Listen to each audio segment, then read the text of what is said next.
South East Radio's Business Matters with Karl Fitzpatrick. Next Wednesday, a GDPR awareness seminar will take place in Wexford County Council with a view to preparing businesses and organisations for this new data protection regulation. Joe Madigan from Bank of Ireland will be one of the speakers at the event, and Joe joins me now to discuss this landmark regulation in more detail.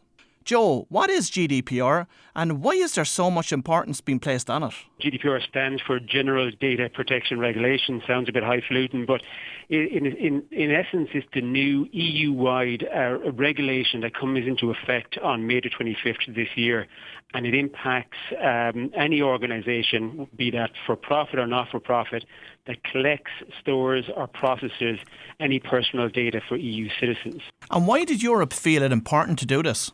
Yeah, good question. Look, if you take a step back and you think about data for a second, data pervades all of our lives, nearly all of our lives at all times during the day. If you think about the amount of times you open up Netflix or Google or Facebook, or even you order a takeaway online, or you attend an event where you've got to pass over or use some of your personal data, this huge amount of data that's being generated and collected by organizations.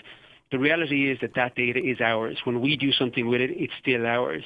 And the Data Protection Act in Ireland, for example, and this would be similar to other countries around Europe, was first put in place in 1988. Now, if you think, 1988 compared to 2018, there's a huge difference in not only the amount of information, of personal data that's being generated and collected and processed, but also in what's being done with it. So the reason that GDPR is happening now is to try and put a new regulation in place that protects EU citizens with their data for now and into the future as well. And most importantly, what information is considered as personal data under the GDPR? Yeah, good question. You'll hear the phrase personally identifiable information used a lot in association with GDPR and personal data. So, we think about the normal stuff, name, address, date of birth, that is personally identifiable.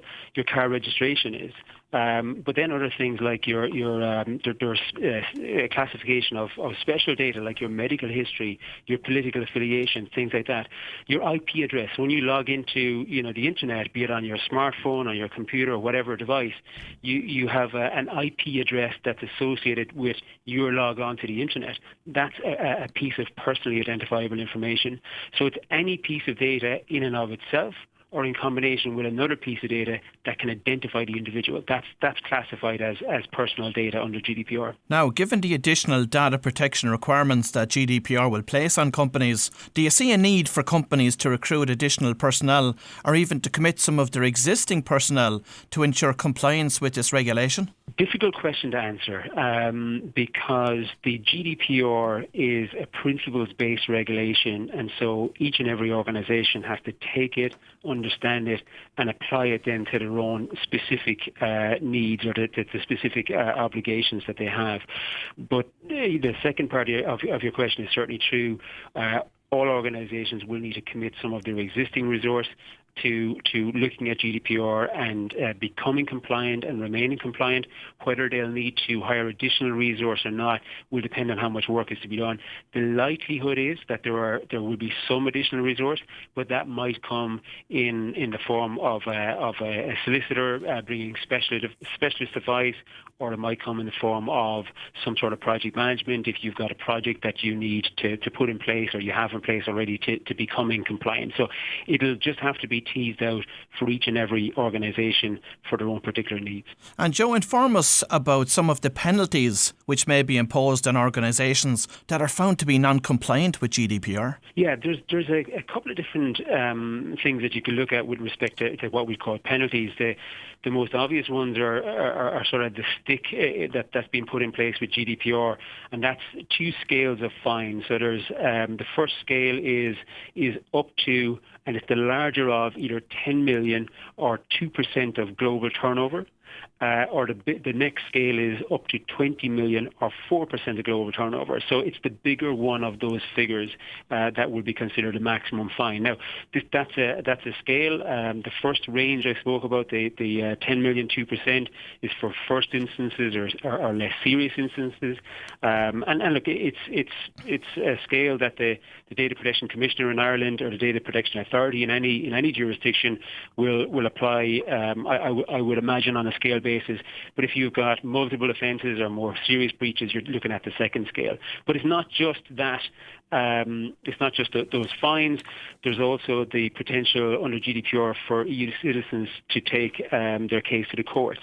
So there's the possibility of an increased level of litigation that will happen under GDPR, and EU citizens can apply for financial as well as non-financial redress. So you're into a whole new world with respect to what the penalties could be. You also have the possibility of reputational damage if you get it wrong. And how that might impact, if you're a for-profit organisation, how that might impact that.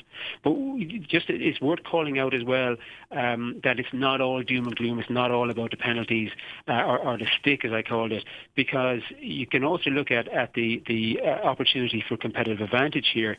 If you get it right, if you create that environment of transparency with your customers, and that transparency drives increased trust, how can that be leveraged as a way to increase the business outcome? Now, if you've just tuned in, I'm speaking to Joe Madigan, the Head of Customer Data and Analytics with Bank of Ireland. Joe, in your role with Bank of Ireland, you have responsibility for leading the organisation's compliance with GDPR. So what work has the bank undertaken to date in this regard? Yeah, we started our journey with GDPR back in 2016 when the regulation was adopted, and we took a multi-phase approach. We started by bringing in some specialist help that helped us to understand the state of the nation, if you like, with respect to our current state and what we would need to do to become compliant. So we used that report as our baseline to kick off a program of work around this. So that being phase one. Phase two then was we put the entire organisation through what we called a short form assessment for the areas of the business that processed personal data. We then put them through a long form assessment, both of those being qualitative questionnaires that had a methodology behind them to tease out the gaps from today's state to the GDPR state. All of our systems that process personal data, we ran through a technical assessment. All of those assessments output a number of gaps that we had to remediate. We brought those into a solutions design phase where we designed the solutions to become compliant.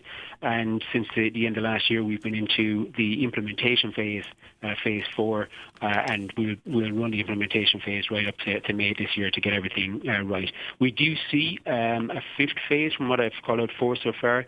The fifth phase for us is the post-May 18 phase, where we will continue to make sure that any of the new guidance notes that come out from the Article 29 Working Party, that's the organisation in Europe that gives guidance on GDPR, they change things as they're going along to give more advice as they're going along. If we get more advice that comes through from the Article 29 Working Party, which means we've got to make more changes or we have to do other things to maintain our level of compliance, then we will have that in the fifth phase. So a multi-phase approach is how we've approached it. Interestingly, you mentioned that you brought in specialist help in that regard. I have seen that there's no shortage of people who have identified an opportunity to operate as GDPR consultants in the market over the past 12 months. I think some of them have become overnight experts in that regard. Now, my concern really is for business owners out there that would be looking to engage with such consultants to assist them. And in that respect, what advice would you have for business owners that are looking to engage with a so-called GDPR consultant? Yeah, look, you're absolutely right. There are literally hundreds of experts out there now in data protection, and I think for me the first piece of advice I'd give you is to go to probably the Data Protection Commissioner's website, dataprotection.ie. There's a huge amount of very useful tips and tricks and templates there that you can use as a starting point just to increase your level of knowledge and to understand what it's about. You'll then probably need some data privacy help. That can come in the form of a solicitor, or it can come in the form of a data protection practitioner. Again, knowing who you're getting in and what they're bringing is particularly important.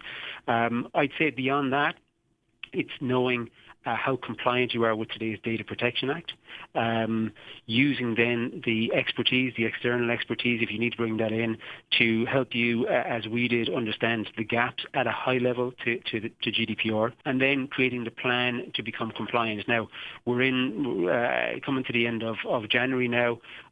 Most organisations are on the journey. There's a couple that still haven't, but if I was to give you a couple of points as a starter for 10 in terms of what the plan should look like, know where your personal data is located. Think about structured data and unstructured data, not just the systems, but what you have in email, what you have in file shares, things like that.